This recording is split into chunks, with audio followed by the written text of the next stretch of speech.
Hello, it's Ezra,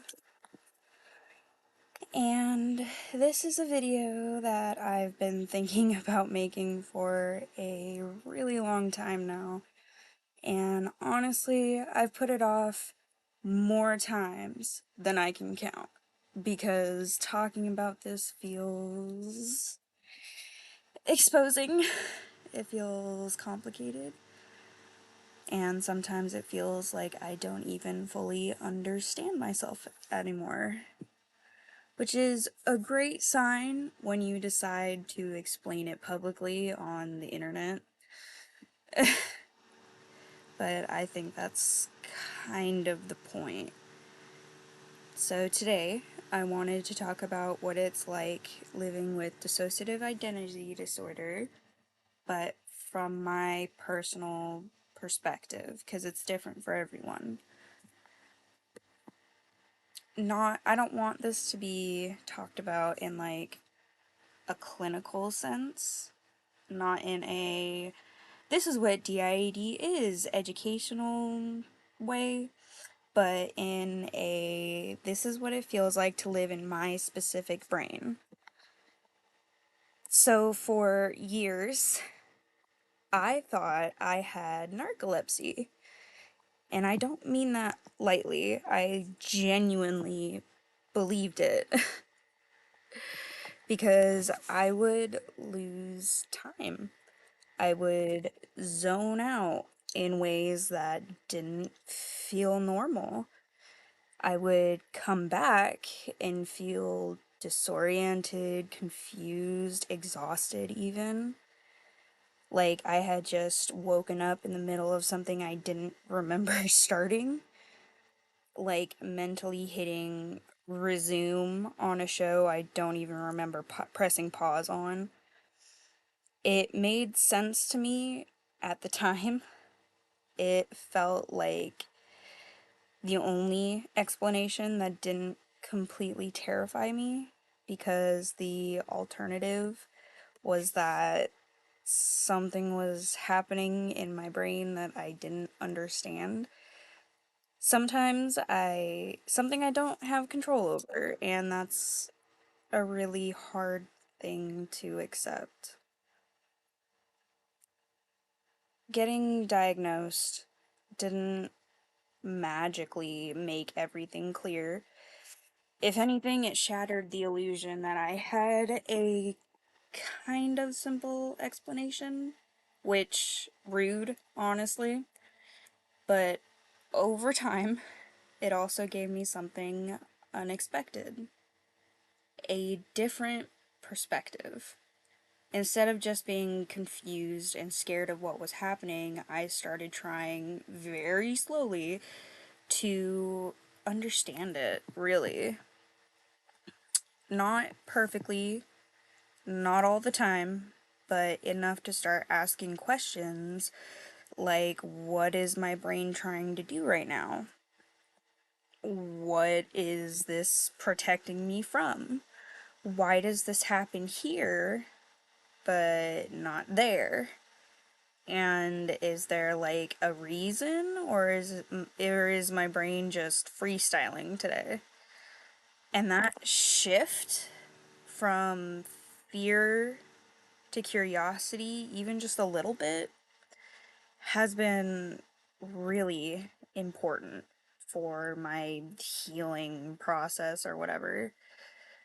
That doesn't mean it's not still terrifying sometimes. There's a very specific kind of panic that comes with coming back and realizing you don't know where you are, or realizing you're with people who clearly know you, but they're calling you by a different name. That's only happened to me once, thank the gods, but once is enough. Like, thank you, brain. I hate that feature. It sticks with you. It changes the way you move through the world after that. Like, because now every time I leave the house, there's this fear in the back of my mind of what if it happens again? What if I lose time? What if I do something I wouldn't normally choose to do? Even something as simple as going to the store can feel overwhelming. Not because the store is scary in any way, but because losing control is. And that fear has led me to isolate myself a lot for years, honestly. I've avoided going out. I've avoided situations where I might feel triggered. I've avoided things like drinking, mainly. Because, like, not because I don't want to, like, I would love to, but because I'm scared of what might happen if I wasn't fully present, which is very inconvenient fear in a world where just relax is everyone's favorite advice to give. So it's like, whatever.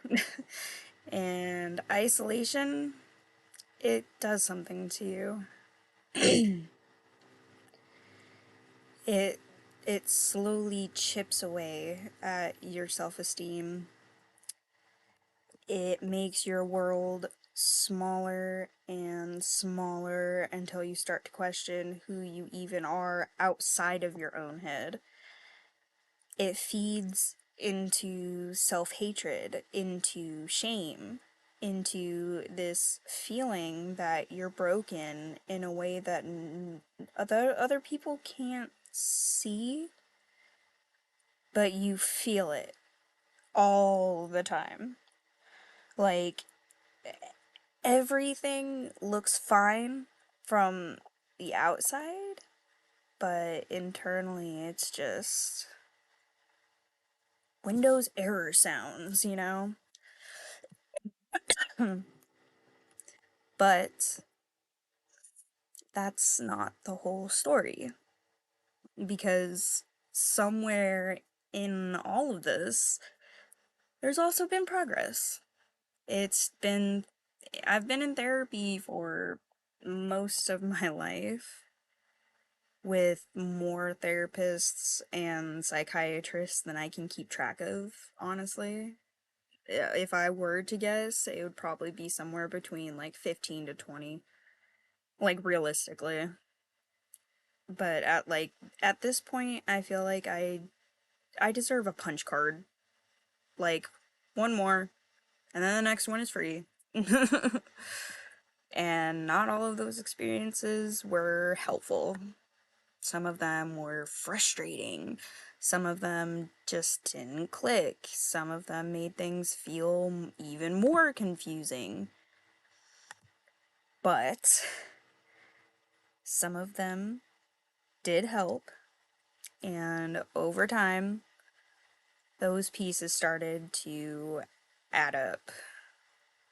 So I've been learning new coping strategies, not perfect ones, not ones that always work, but ones that are better than where I was before, better than self-injurious stuff, better than constant self-hatred, better than letting panic completely take over every time something feels off. I'm learning how to ground myself, how to recognize when something feels off before it becomes overwhelming, how to respond with curiosity instead of immediately spiraling into fear. Because trying to become a slightly more calm narrator in my own brain instead of like a full-time alarm system. And I'm still figuring it out every day. There are still moments where I can feel completely lost. Moments where I don't understand what's happening in my own head. and moments where the fear comes back just as strong as it used to be. But there are also moments now where I feel a little bit more in control, a little bit more aware, and just a slight bit more compassionate towards myself. I think selves. I don't know. Which turns out is a skill you actually have to learn. I think one of the hardest parts of living with this, something like this, I guess, is just accepting that your brain has been trying to protect you. It always, in like, so let me say this, in ways that don't always make sense anymore. And learning to work with that instead of constantly fighting against it, even if something, even if sometimes working with it just means not arguing with your own brain at 2 a.m. like as a separate person in a group chat. I'm not there yet, but I am definitely trying. And I wanted to share this in case someone out there feels the same way. If you feel confused, scared, alone in your own mind, you're not the only one. Thanks for listening.